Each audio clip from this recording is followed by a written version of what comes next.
So, there's this great book from Richard Simonetti, and one of the things that we should learn is, if that's going to happen, are we prepared for that? On the last weeks, we've been learning on our study on the gospel is do to others as wish they would do to us. So, one of the things is, are we prepared if we go with whoever's going to stay here? Are we prepared if someone is going to go? So, if someone goes and, oh, I'm left, what do I have to do? If we have clear instructions, that's an act of charity. So let's learn a little bit. We're going to start first by someone that was not quite ready, as you guys are going to see.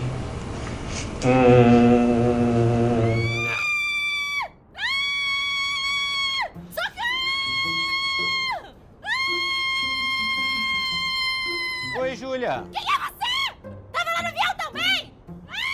Eu sou seu amigo espiritual. Tudo bem? Ah, tudo bem? Eu já tive dias melhores, né? Como você pode ver, eu vou cair lá embaixo, eu vou me esborrachar! É, pela altura vai mesmo. Nossa, com um amigo espiritual que nem você, eu nem preciso de inimigo, né? Ué, você queria que eu dissesse o quê? Que você vai bater lá embaixo e sair quicando igual uma bolinha de ping-pong? Sei lá, você podia me acalmar, né? Dizer que eu não vou sentir nada. Que eu vou acordar linda e bela ao lado dos meus entes queridos que já partiram, num jardim florido, sei lá. Qualquer coisa assim. Eu não gosto de mentir, sabe? Isso é contra os meus princípios. Você quer dizer que eu vou sofrer, né? Pode falar, tô preparada. Não sei. Como é que você levou a vida? Procurou se melhorar como pessoa?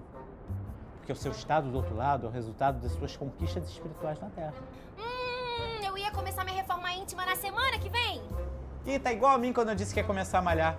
Semana que vem, sem falta, eu começo. Aí, morri sem aquele abdômen rasgadão que eu tanto queria. Tipo assim, do Caio Castro, sabe? Ai, cara, isso não é justo.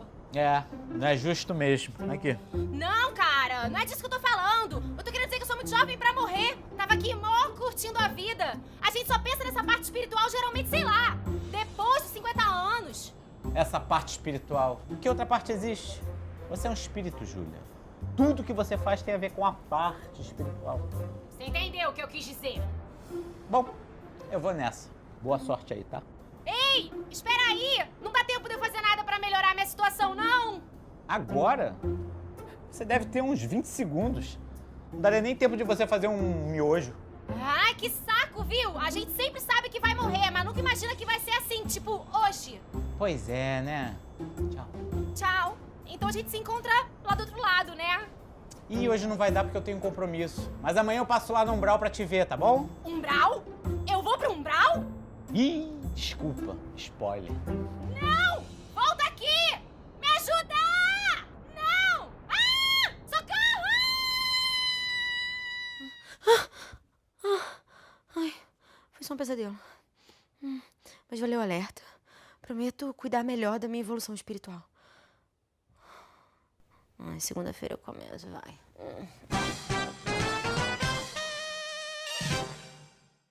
Ai, meu Deus, será que dá pra mandar uma mensagem pra minha mãe? Nossa! Que bonita com esse vento, hein? Deixa eu fazer um snap. Oi, Snap! Tô aqui em queda livre! Meu avião acabou de cair, como vocês podem ver. E eu tô morrendo. Queria mandar um beijo pra todo mundo e dizer... Fui!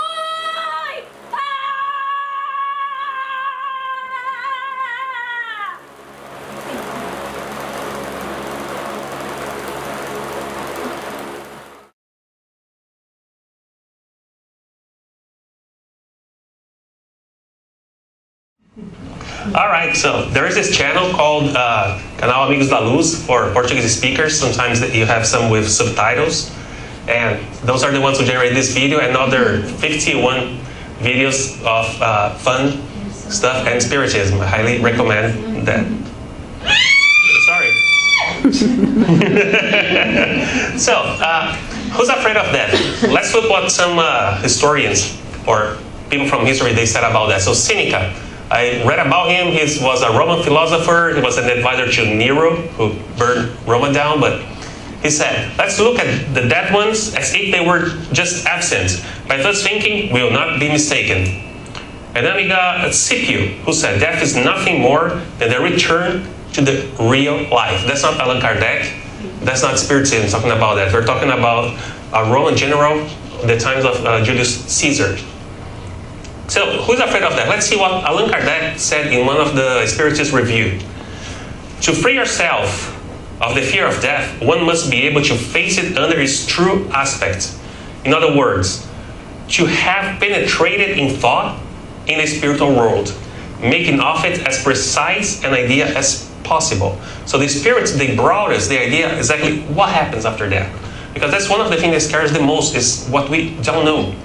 Okay, we may have not experienced, we can experience that basically mostly once every incarnation, but that's all what we have. So are we gonna die? Is it gonna hurt? How does that work? So we got some answers from the spirits, not from myself, of course. So why do we have to learn about that? On the Gospel according to Spiritism, chapter 6, on the item 5, that's the advent of the Spirit of Truth. So when we have the Spiritist teachings, the Spirit of Truth said this: Spiritists, love one another. That is the first precept. Educate yourself is the second. So we must learn, we must educate ourselves. So it's a little bit like people that are afraid of flying. And then they fly and say, oh, really? Is that what I was afraid of? Someone already been through this. I think some of us may have been through that before flying, And I was always scared that, it's just like I'm on the bus, even better, no bumps. All right? So where does the fear of death comes from then? It's cultural. That's pretty much it. Depending on, there are specific cultures here on Earth where they actually, when someone makes a passage or someone dies, they actually praise. They give thanks because that happens. Our culture, our Western culture, makes it morbid, makes it sad. So it's more of a cultural thing than the actual natural thing that happens. So Allan Kardec, when he was asking the first questions that became then the Spirit's book, the question 941 was, the fear of death caused perplexity to many persons. I don't even know how to pronounce that, but whence comes this fear in the case of those who believe in a future life? So we all believe in a future life. Are you still afraid of death? Yeah. But you do believe in future life. Okay, where does it come from? Such a fear, and then the spirits responded, such fear is altogether misplaced. But when people have been in their youth truly indoctrinated into the belief that there is hell as well as a heaven, and that they will most likely go to the former, so to the hell, because whatever belongs to human life is mortal, sin of the soul, they're naturally afraid. So several of us, we are educating on countries, Brazil for instance, where Catholic culture is very present, and is a different type of culture. There's this thing, hell or heaven. And we are a child sometimes when they think that they're educating, if you do this, you're going to go to hell.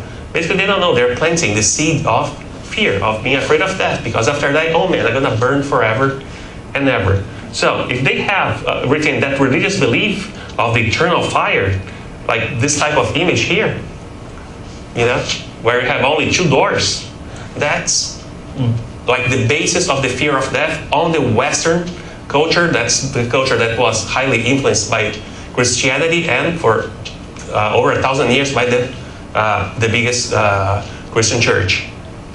So, what else the Spiritists tell us about death?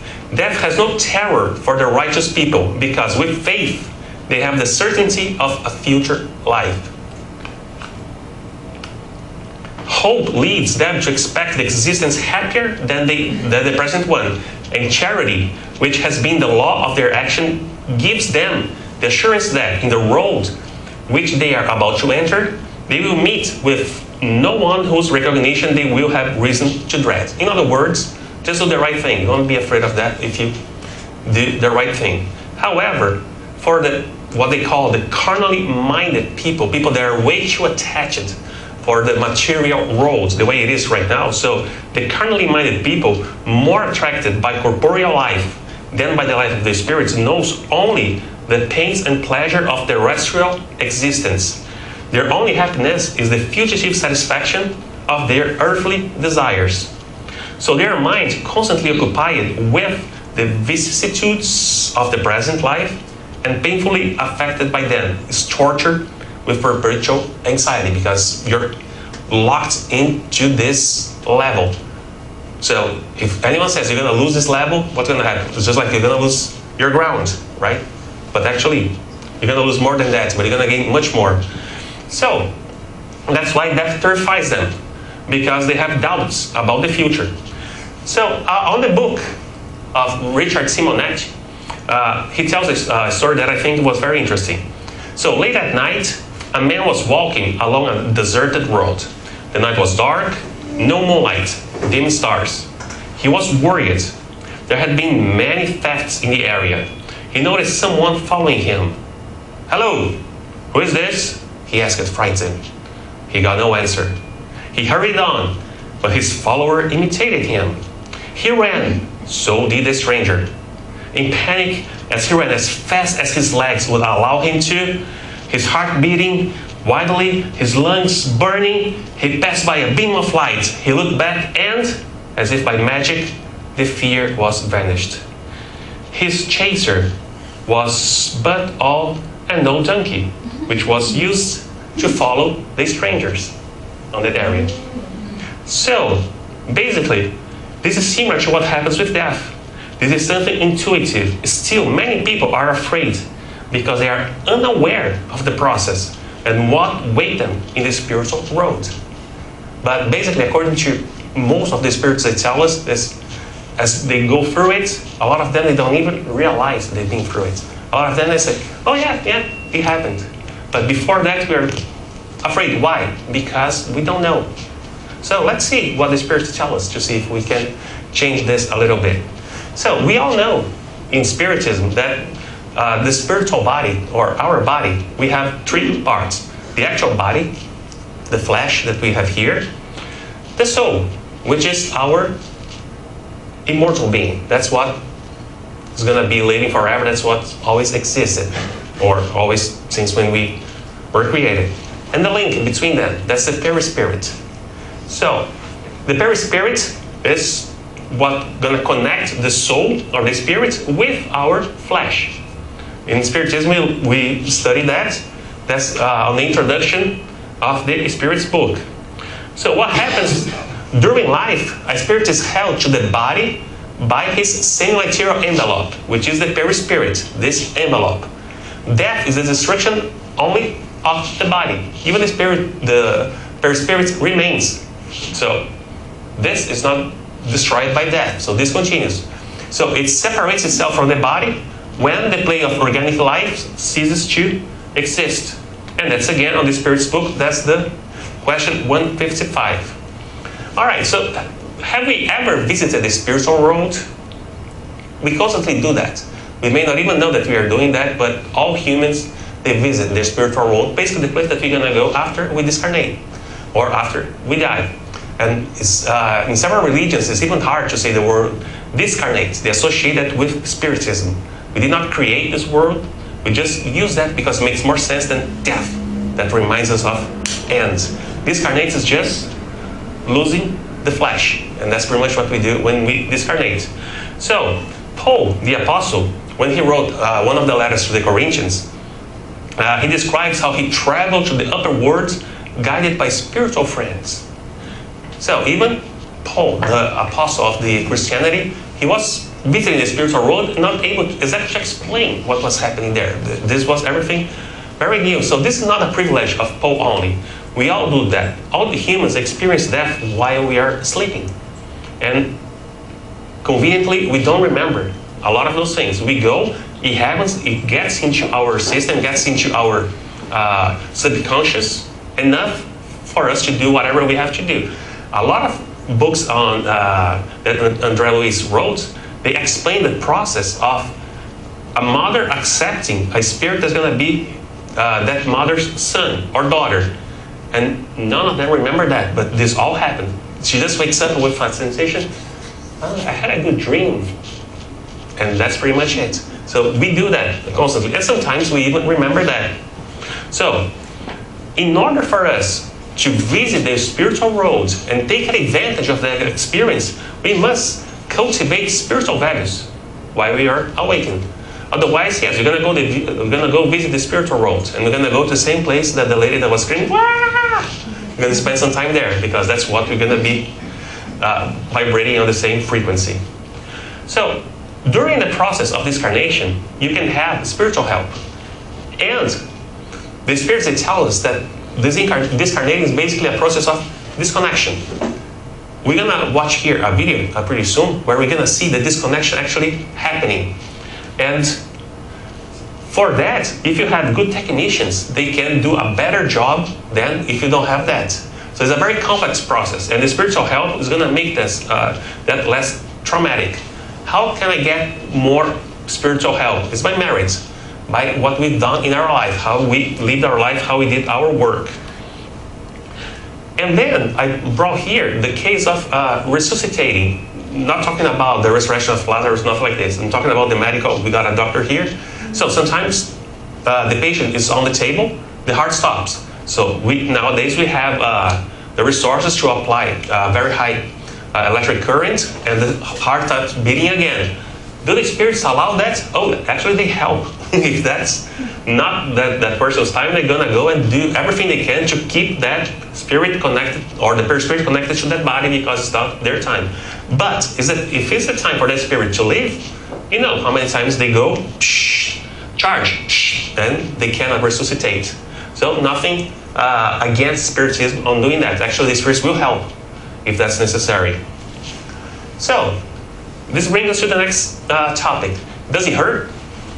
So, Allan Kardec asked the spirits, is the separation of the soul from the body, discarnation, a painful process? The first word is no. Okay, the spirits, the ones that told us there is reincarnation, the ones that told us do this, do that, they're just telling us that death doesn't hurt. The body often suffers much more during the life than at the moments of death, when the soul is usually unconscious of what is occurring to the body. So during the moments of death, the soul is unconscious of what's going on with the body. The sensations experienced at the moment of death are often a source of enjoyment for the spirit. That's very interesting to think that it can be a source of enjoyment. Recognize them as putting an end to the term of his exile, as if now the spirit is going back home. At that moment, in case of a natural death, where dissolution occurs as a consequence of exhaustion of the body throughout age, for instance, they pass to the other life without even perceiving it, because it's like the flame of a lamp that goes out for want of ailment. So you have the lamp, and you have the fuel, and the fuel is running down, the lamp's gonna go, the flame's gonna go down, and that's gonna go. That's what they compare to us. So that's very consoling. Spiritism is the consoler, right? So we're gonna take a look from now until the end of this talk about how it works. How does that happen? So first, a question we ask the spirits. How is the separation of the soul affected? The bonds which retain the soul being broken, it disengages itself from the body. But is the separation affected instantaneously and by means of an abrupt transition? Is there any distinct marked line of demarcation between life and death? The answer again starts with no. The soul disengages itself gradually, so it goes in different steps. So as you're gonna see, we disconnect the spirits. They disconnect parts from the body in a very complex process. It does not escape at once from the body, like a bird whose cage is suddenly opened. The two states touch and run into each other, and the spirit extricates himself little by little from his fleshy bonds, which are loosened but not broken yet. So, what is this disconnection process? So, this process, as we're going to see some examples here, they can be easier or more difficult depending on certain factors. First, that individual moral progress. Individual with moral progress is usually surrounded by good spirits or spirits with good vibration. The ones that are, let's say, they led a life more connected to flesh or to the earthly pleasures, things like this, that's what they're going to be surrounded by too. So on the moment of the disconnection, those are going to keep company to them as well. So the way the person lived the life will make a difference as well. The religious beliefs can help or can make things difficult. If you believe in nothing, there's absolutely nothing, as you're dying, you may get desperate, like, oh man, everything's going to end. Or if you believe that you're a sinner, that you did something wrong, and you're going to die, oh my God, I'm going to do hell, I don't want to die. You make the disconnection process way more painful and difficult, even though it's going to happen anyways. So, the people around that spirit that is discarnating, they also affect the way the person is going to discarnate.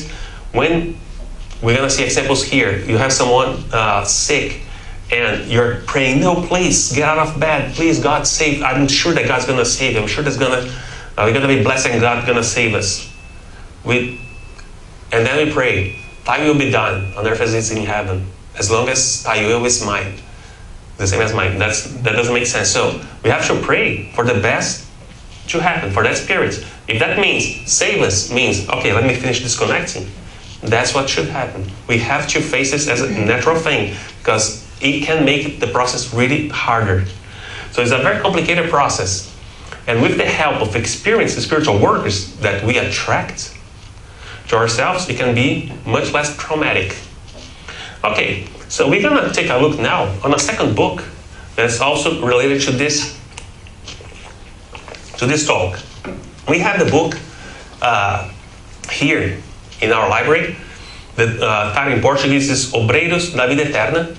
In English, the translation by the International Spiritist Council, released by ADSA of America, is called Workers of Life Eternal. The link to download is also available. Actually, the link to download in Portuguese is on the email. We don't have the link in English yet. This week. Exactly. This week is going to be there. All right? So we're going to see some images that were created based on this book by a project called Projeto Imagem. They have, I don't know how many books, Spiritist books, that they created drawings about those books. So you're going to see some of the drawings that were created based on Workers of Life Eternal. I highly recommend you guys to go and visit this project. You're going to like. The artist is Mozart Couto on the studio Cena and Ação. The book was written by Andre Luiz, channeled through Chico Xavier. So what is a very, very concise summary of the plot? You have 4 individuals on a team. The individuals are Jerônimo, he's the team leader. You have Father Hipólito, he used to be a priest on his last incarnation. You have Luciana, he used to be a nurse. And you have our favorite doctor, Andre Luiz, in there. What is the goal? They're going to assist the discarnation of 5 people. 5? You're going to see why. Of 5 people. So, Andre is going to be the first time that he's going to go through that. The other 3, they are already experienced. So, it's a process of 5 spirits that they are connected to Nosso Lar. And they were born on Earth, and the team from Nosso Lar is going to help them go back home now. So, they leave Nosso Lar, and between Nosso Lar and the surface of Earth, there's a place called Casa Transitória, or Transitional House of Fabiano de Cristo. This is the place where the spirits, they go there, and from there they go to Nosso Lar. A lot of them, they receive treatment for years on this transitional place. For us, we consider years because of our notion of time. Once we are no longer on this flesh, our notion of time changes a lot. So, let's see, they're heading to the drawing that was created of them heading to Earth, or to the surface of Earth, to start their work. So what they're going to do, first, they're going to go and visit each one of these spirits. They're going to visit, you guys are going to be introduced to each one of these spirits, and then you're going to see the process of disconnecting them, or the discarnating process for each one of them. Those drawings, they are not mediumistic drawing. No spirits draw that. It was an artist that read the book and thought, oh, that's probably what it is, and they draw it. So they wanted to everybody going to present, I want to make it very clear. It's not spirit built. This incarnated person who read the book. Okay? So that's the drawing of, here we have Luciano, of course, Father Hipólito, Andre Luiz, and the leader of the team, Jerônimo, heading down to Earth. So they stop by the Casa Transitória, and in the meantime, Jerônimo start explaining to Andre Luiz what they're going to do, how they're going to do. So, the first spirit that they're going to visit is a spirit called Dimas. So Dimas, he is a very dedicated spiritist. He came from Nosso Lar for over 50 years ago, and he suffers from cirrhosis. And he's a medium. He works a lot there on the spiritual, on the Spiritist center. So they get there, they find Dimas like this. So he's suffering. His digestive system is basically about to stop working. So Father Hipólito gets there, and he instructs André, who's a doctor, okay, we still need him there for a little bit longer. So apply some passes, magnetic passes. As Dimas receives that, he realizes that he's being helped already. And he starts praying. He closes his eyes and he says a very thankful prayer of gratitude, because he knows he's being helped already. The next one that we're going to see is a man called Fabio. Fabio has tuberculosis and a lot of faith. He's also a dedicated spiritist worker. He's no medium, but he works on the spiritist house. If you read the book, you're going to learn more about the work that he does. And on this image that we're going to see now, as they get there, they see Fabio laying down there. As you can see, his body is very weakened by the disease. And he's talking to two kids that apparently they are 6 and 8 years old, explaining to them what's going to happen. He's not lying to them, no, I'm going to get well. Actually, he's saying that, yes, I'm going to get well. But for that, I'm going to leave my body here. You guys are going to go on. We're going to be temporarily separated. So he explains to them with the Spiritist teachings what's going to happen to him. So when the spirits get there, they see that he is sick, but he's so lucid that they say, yeah, we are okay here. It looks like he's in a good place. The next spirit that they visit is a lady called Albina. So they go to a district in Rio de Janeiro that's very elegant, and they find this lady. And that lady is suffering from a heart disease. Right? She's suffering from a heart disease. And she's surrounded by the family. As they get there, they find this spirit here that's taking care of her already. And explaining that some things may change, but you guys are more than welcome to come here. So she feels sick but well and lucid. She asks the Bible.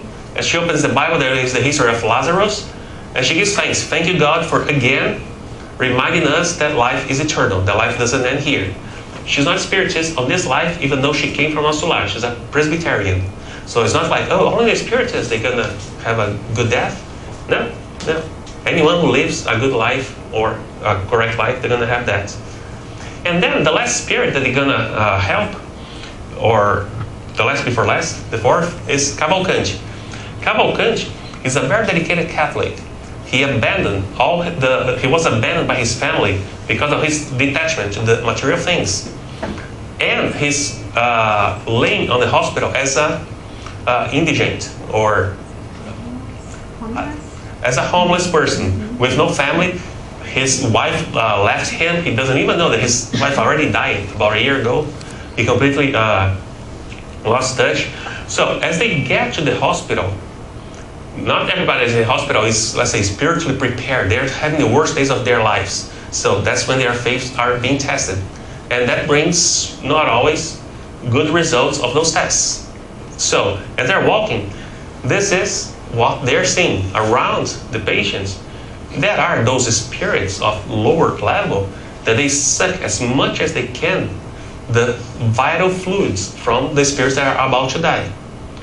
But our friend Cavalcante, even though the spirit tries to get there, he cannot, because Bonifácio is here.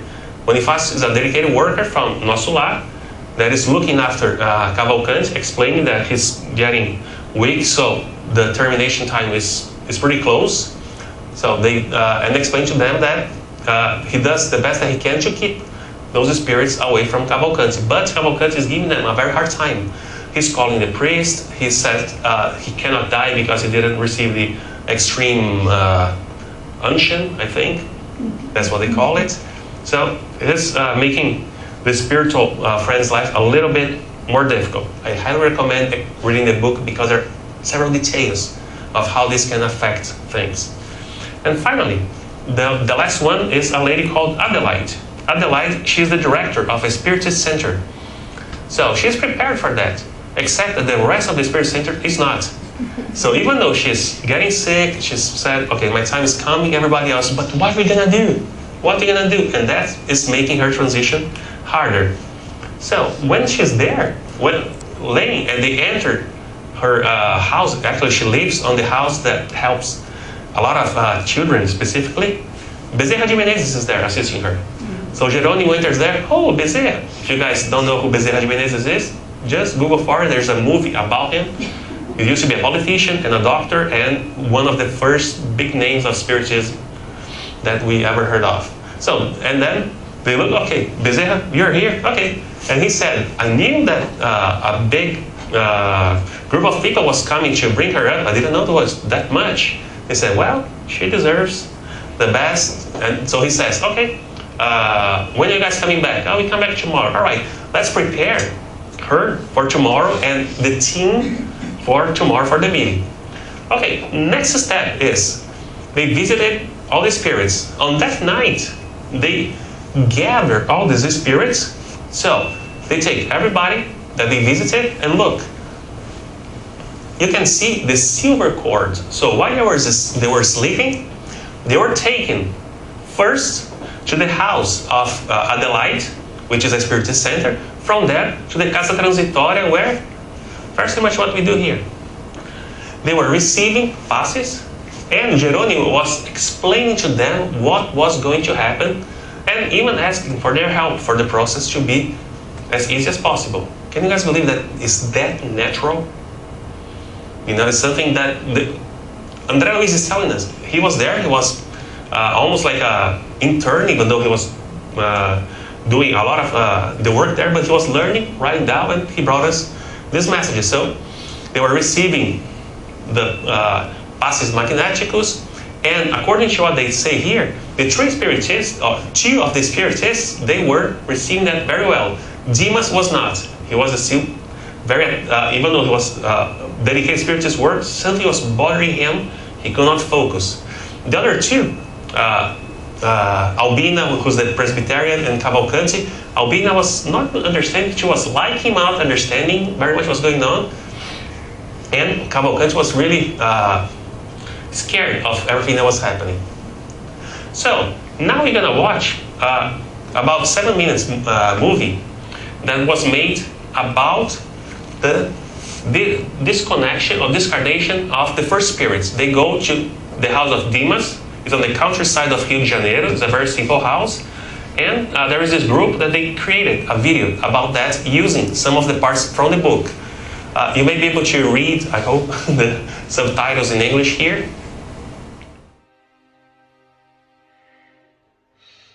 Dimas permanecia sobre agitações psíquicas muito fortes. Conhecia o fim próximo do aparelho carnal. Temia o futuro dos seus. Conservava-se em total descontrole dos nervos.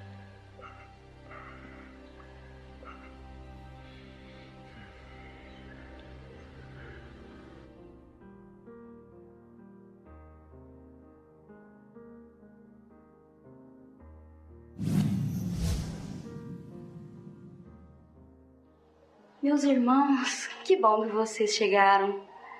O desligamento será hoje? Sim, a resistência orgânica terminou. Já estamos autorizados a aliviá-lo. Está na hora.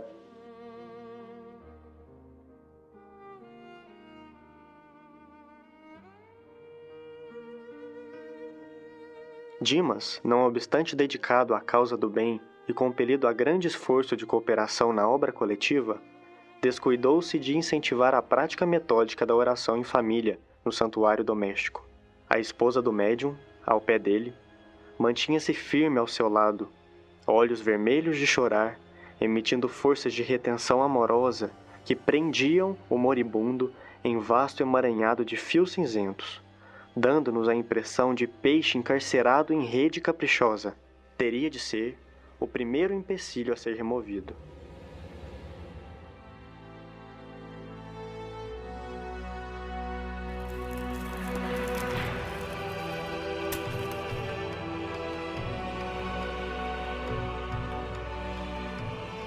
Enquanto, através da imposição magnética, eu me esforçava para modificar-lhe as vibrações mentais, Hipólito e Luciana teceram uma rede fluídica de defesa em torno do leito para que as vibrações mentais inferiores fossem absorvidas.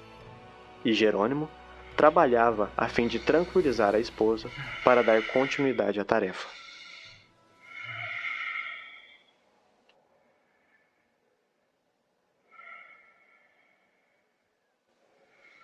Querida, vá descansar. Gostaria de vê-la bem mais forte. Sinto-me bem melhor. Sinto que o dia será de calma e reconforto. Pode ir. Tem certeza, querido? Estou bem. Pode ir.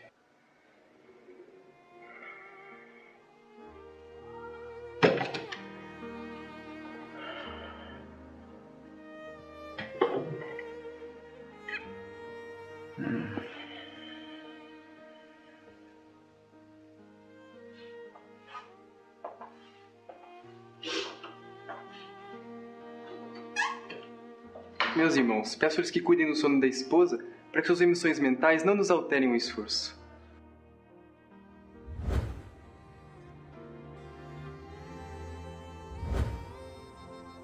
Através da mentalização, Jerônimo forneceu a oportunidade da oração final ao nosso amigo. Meu Senhor Jesus Cristo, oh, se eu pudesse contar também com o socorro da abençoada mãezinha que a morte arrebatara há tantos anos.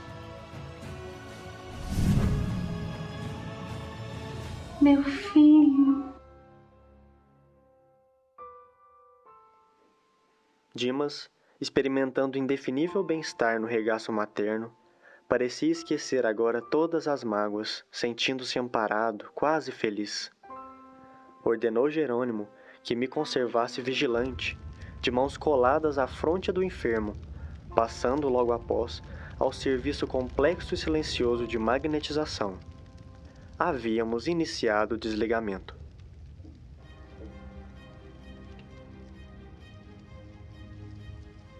Jerônimo iniciou utilizando passes longitudinais, a fim de promover o desligamento das vísceras.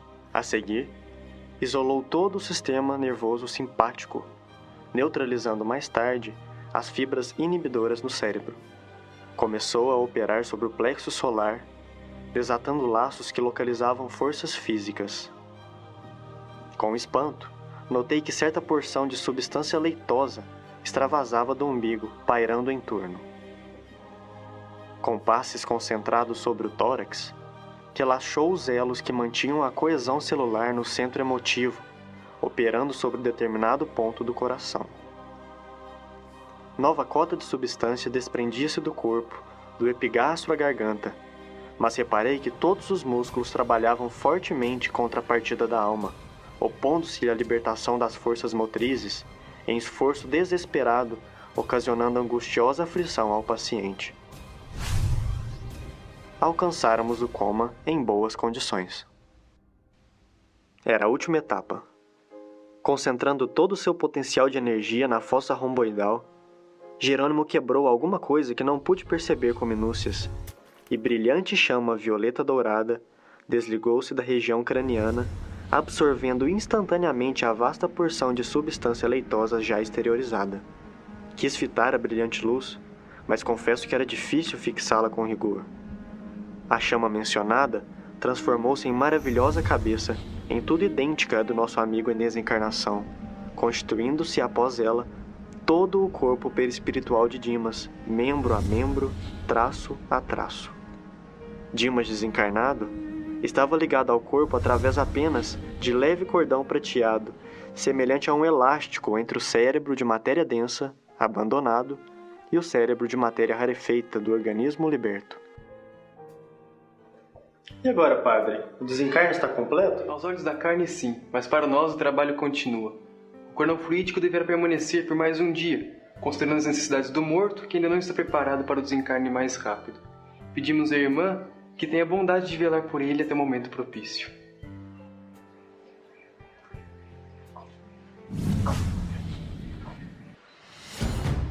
Devido aos méritos adquiridos, foi permitido que Dimas tivesse defesas pessoais. Mas a residência conservava-se à mercê da visitação de qualquer classe. As câmaras mortuárias não devem ser pontos de referência à vida social, mas recintos consagrados à oração e ao silêncio.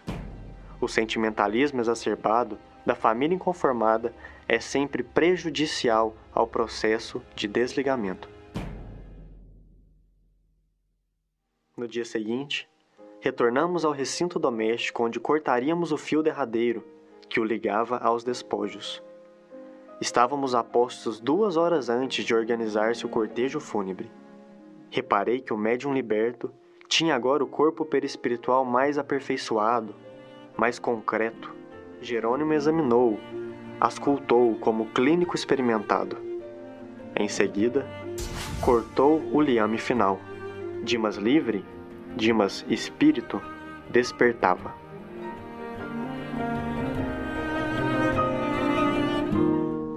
Mãe?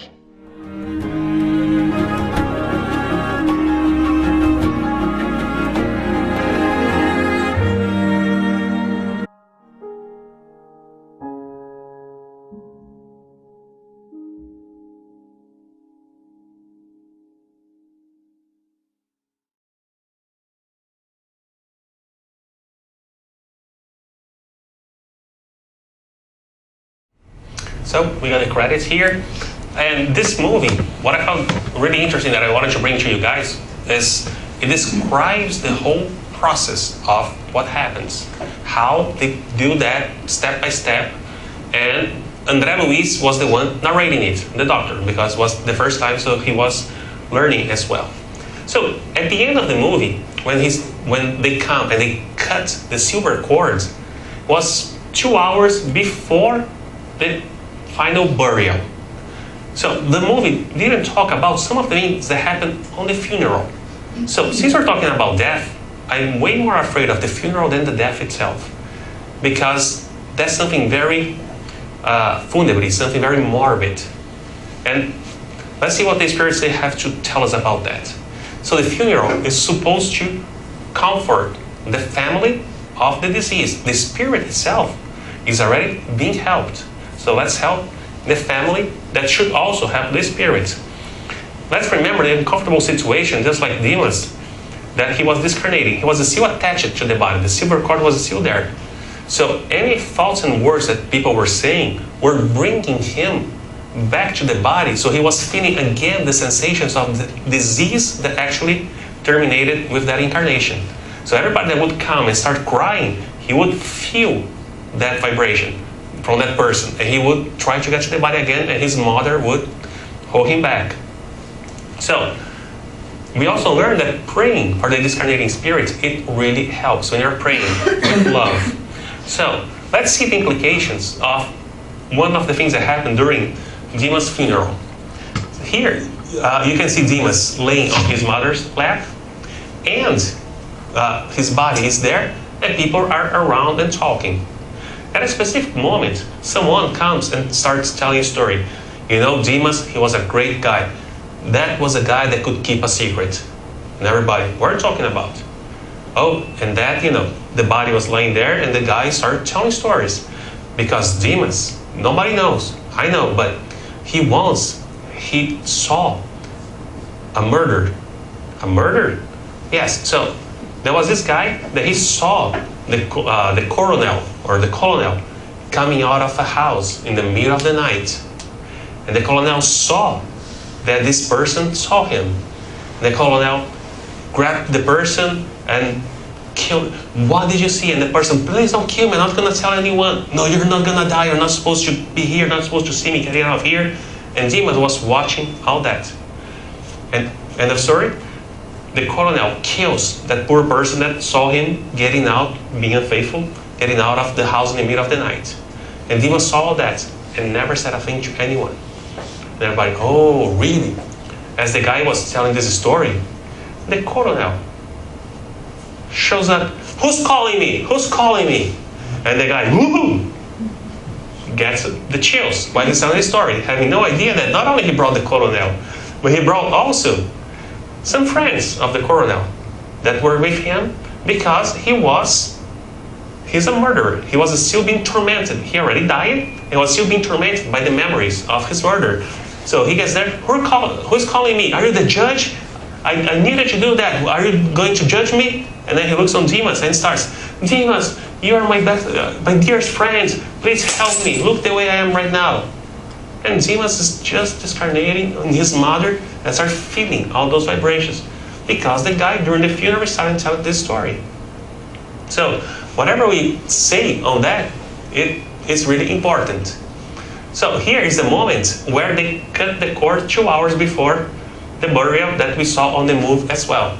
And Dimas gets out and helped by his mother, but he's still very dizzy, very confused. He's not as prepared as he could be for that moment. And finally, they even take him to be able to watch his body being deposited. That's the last time. So it was the first time that Andre Luiz was following this type of process. So Andre Luiz, as soon as they lived there, he started hearing someone crying. Hearing someone crying. As he gets there, there's this lady. So this young lady, she apparently has, she's 36 years old. And Andre Luiz, what's going on? And the lady, I don't know, I'm in a nightmare. Please wake me up and take me back to my house with my husband and my child, my little baby. And Andre Luiz, oh, what's going on? If you see, she's still with the silver cord and she is on her thumb. So Andre Luiz thinks, well, we should go and disconnect. And someone from the cemetery comes, no, hold on. She's being helped already. But please, have mercy. She the way she is. Let's cut the cord. The guy said, no, we need that. She just discarnated. And she has a little baby. If we cut the cord right now, she's going to rush into her house. And because of all her desperation, she's going to kill the baby. And the husband's going to go crazy. So we're going to hold her here until she can hold her emotions, and then they're going to cut the cord and take her to the appropriate place. So she's there because she needs to be there. And they tell this thing as something very natural. So let's get prepared for that moment. So once Dimas reaches the Casa Transitória, or the transactional house, he still receives a lot of thoughts from the family. And whenever he's talking to people and someone from the family calls out for him, oh, we miss you, we really miss you, he gets all confused. He gets out of the state where he was in peace. And he starts, according to they tell here, trying to run away, walk like sleepwalking around. So they hold him back, come down, pray, passes, so he comes down again. So the attitudes of the family can really mess up with the spirit as well. Nothing about the spirit that we just saw, but because we talk about funeral, what's the Spiritist view of cremation? I wanted to bring that here because we saw the burial. Should Spiritists be buried or should we be cremated? So according to Emmanuel, it does not cause pain to the spirit, but it causes an unpleasant sensation, mainly if the spirit is still confused and watches the process of being cremated. So imagine someone watching the process of being buried like Dimas, but actually being cremated. Depending on the state of the spirit, that can be very complicated. So on the book, The Counselor, Emmanuel says, during the cremation, it's mandatory to be merciful to the corpse, postponing the act for a longer time. Here, he didn't explain for how long that should be. But as we read the book Obreiros da Vida Eterna, or Workers of Life Eternal, the longest process took 20 hours. So, on the TV show Pinga Fogo, when asked about that, Chico Xavier said, according to Emmanuel, we should wait at least 72 hours. That's safe enough for the whole process to happen.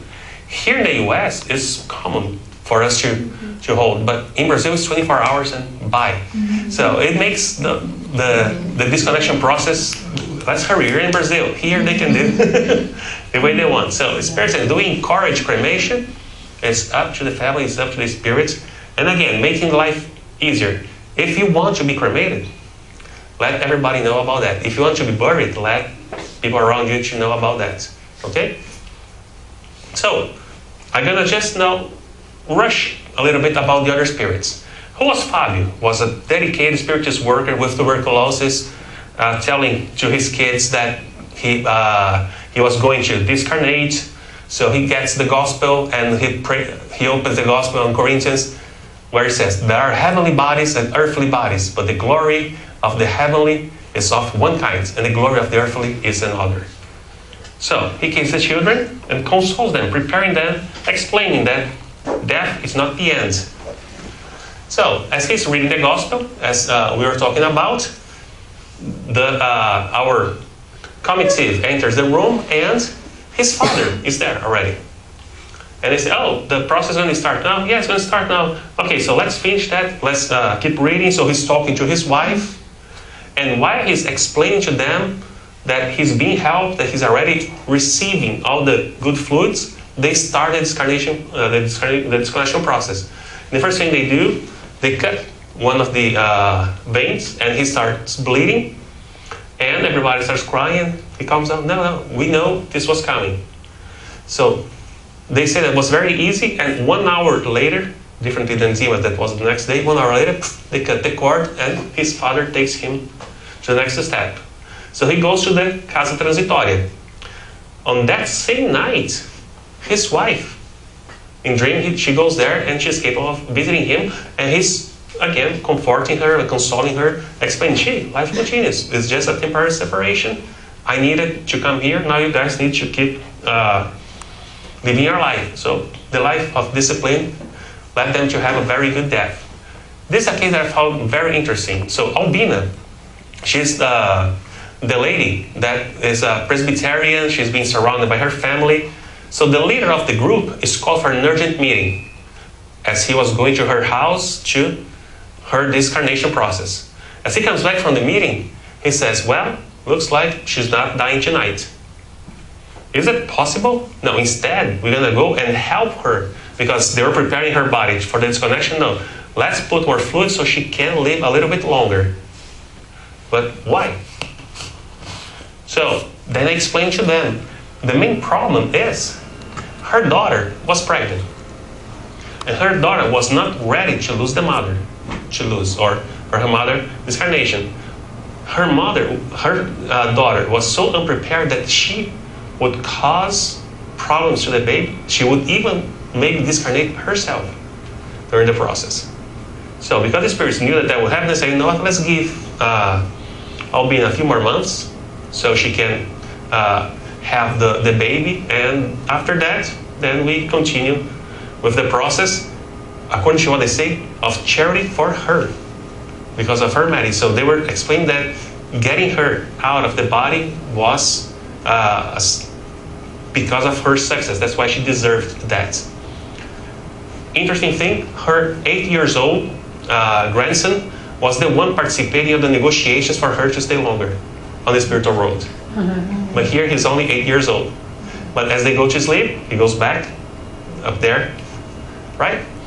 So Cavalcante, that's a chapter that I find very interesting to read entirely. So on this incarnation, he's Catholic. And he makes everything very difficult because he's very attached and very afraid to go to hell. So he calls the priest every week. And the priest goes On the last visit, the priest goes to the doctor, yeah, about euthanasia. And the doctor said, yeah, euthanasia. Yeah, right, that would be an act of charity, right? Yeah, why not? Because he was tired of Cavalcanti. And Cavalcanti was asking for the extremes, in extremis blessing.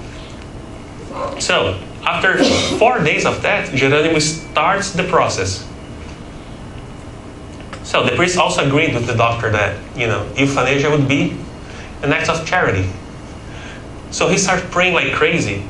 I don't want to die without seeing my wife. I want to say goodbye to my wife and to my family.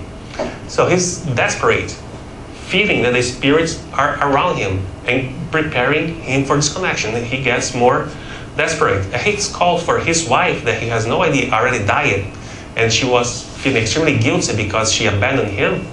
Yes, she comes, but that's the state that she comes. Because she was also very unbalanced. She was feeling very guilty. So he does not know that he's still alive and she's not. He's already in that state of being on both worlds. Finally, when they are getting ready to start discarnating him, the doctor comes and applies the injection. The process was scheduled to take 2 hours. Because of this injection, it took 20 hours for the whole disconnection to happen. They said that it makes things really, really harder for them to do the proper disconnection. Other thing that interesting is after he's got disconnected and he's taken to Casa Transitoria, he asks, can I now have my meeting with God in his own office now? And then Geronimo says, yeah, thank you, Church. You're creating a lot of spiritual children. So, the next one, Adelaide. So, she's the director of the Spiritist Center. She's ready to go. But her team is not. So, she goes to Casa to talk to the spirits there and say, I'm not sure I should go because there's a lot of work in the house and everybody's worried. And then Bezerra says, don't worry, I got it. We're going to bring them here, the workers, tonight, and we're going to all teach the workers what they should be doing and what's going to happen. So here is a team that works for Adelaide. Here's Adelaide, and here they're showing them, okay, Adelaide, it's her turn to come back to the spiritual world. You guys are going to still keep her work, but you got to help her. You cannot keep holding her. So, Bezerra de Menezes came to visit her and explain to her, okay, when I died, I had the same concerns, but my family was calling me. So it's much easier to die than to born. What I did was basically, what's my time? I closed my eyes to everything that my family was doing. I closed my ears, I couldn't hear anybody, connected to Jesus, and that was it. In a matter of seconds, I was walking the spiritual road. That's him explaining that to her. She is still connected. So, when it was the time, you had basically Geronimo, Andre Luiz, Bezerra de Menezes there, and she came and said, okay, can I do it myself? Actually, she said, excuse me, can I do it myself? So she did her own disconnection while she was still laying down. So she was already connected to the spiritual world. She said, okay, I'm going to start disconnecting myself. The final disconnection, according to what they said, it still had to be done by them. But she was able to do almost her whole process entirely by herself. So well versed that she was on the process. So even on her own funeral, she was there, not crazy, not being tormented. She watched that. She said goodbye to her body as, a token of appreciation for what the body could bring her. And finally, they all go to the Casa de Fabiano. They have a choir singing. The lyrics are beautiful. I couldn't hear the voices. And then they head back to Nosso Lar. After that, say goodbye to everybody. A lot of lessons learned. Read the book. It's a great book. It's a lot of things that we can learn about this book. Okay? These images we bought. We are not authorized to share digital because they want people to sponsor the project. So I highly recommend, if you read a book from Andre Luiz that you like and you want to see the images, Projeto Imagem, you can see all the images that they have created. And we come to the final considerations. So death does not have to be morbid, because it's a natural process. We all gonna go through it. Let's blame the culture for it to become morbid. Let's change the culture so it's no longer like that. Tears of love and nostalgia are good. According to Chico Xavier, they even help the spirits. But tears of despair, they made a very bad impact on the discarnating spirits. They make them feel all that pain all over again. So, we should be prepared for that. Like, we are gonna go for this. That's the reality. Just like on the first video that we saw, it can happen anytime. That girl that was going to start her inner transformation Monday, she wouldn't have time, you know? So what if I live for tomorrow at something? We just don't know. We don't. Even Divaldo, who talks to us all the time, he doesn't know when his turn is gonna come. Okay? So we should be prepared for that. To make the life from our peeps that are around us easier.